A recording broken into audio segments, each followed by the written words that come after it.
Robinson, es importante pensar dentro de este contexto, este escenario que tú dibujas de América Latina, pensar la condición excepcional del presidente de México, Andrés Manuel López Obrador, en el sentido de que creó un mecanismo innovador, una maquinaria innovadora de comunicación política que es la mañanera. Es única hasta donde yo sé, donde quiera que uno se asome, y al mismo tiempo que ha generado una inmensa popularidad y un gran dominio de las agendas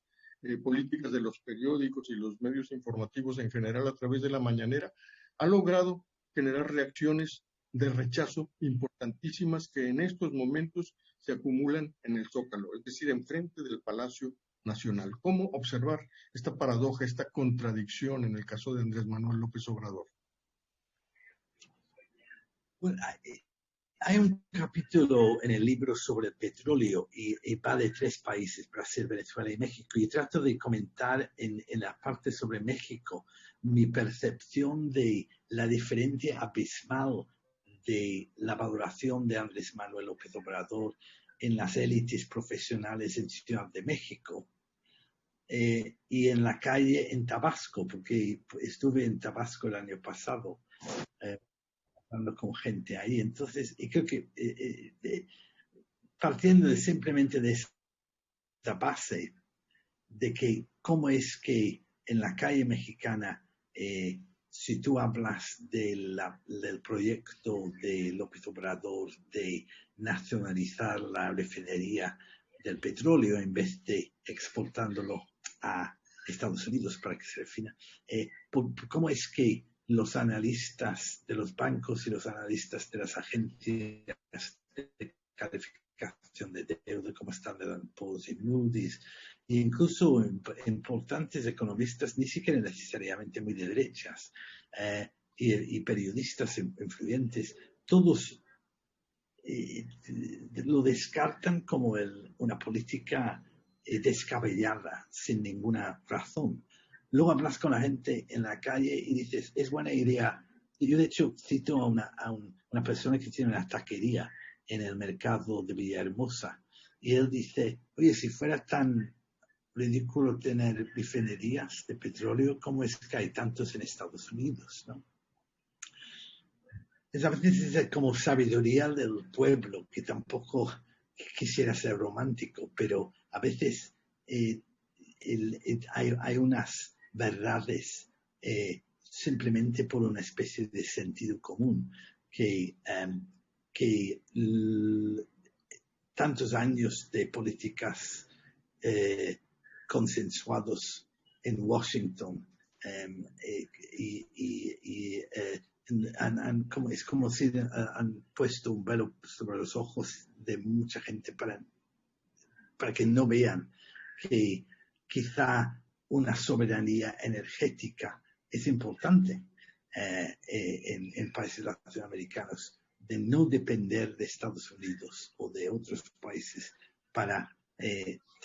abastecerte de algo tan importante como la energía. La crítica quizá que yo haría a la política de Andrés Manuel López Obrador respecto a esto es que tal vez la soberanía energética que quisiéramos debería estar basado en una mayor apuesta por las energías renovables y no solo el petróleo, ¿no? Eso creo que es una debilidad en su proyecto que se podría mejorar. Y lo mismo con soberanía alimentaria, para que México deje de importar tantos alimentos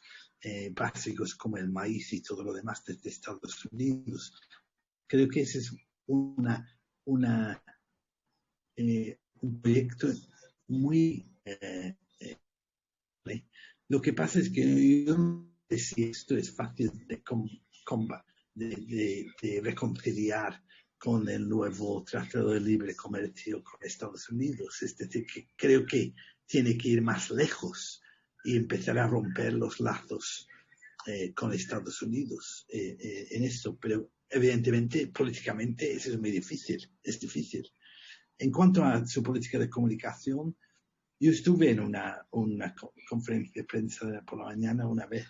Y me pareció refrescante comparado con el típico conferencia de prensa en la que he estado yo, por ejemplo, cuando voy a las asambleas del Fondo Monetario Internacional, que siempre salen los mismos medios elegidos, que son Financial Times, Wall Street Journal, New York Times, El País. Pues ahí él hace da una posibilidad a medios mucho más pequeños para hacer sus preguntas. No sé si a veces, yo no sé hasta qué punto ellos controlan excesivamente quién hace las preguntas, no lo sé, pero bueno, es interesante como una política de comunicación. Creo que hay mucha hipocresía en las críticas porque la crítica suele ser que López Obrador quiere establecer la agenda de comunicación a las 7 de la mañana,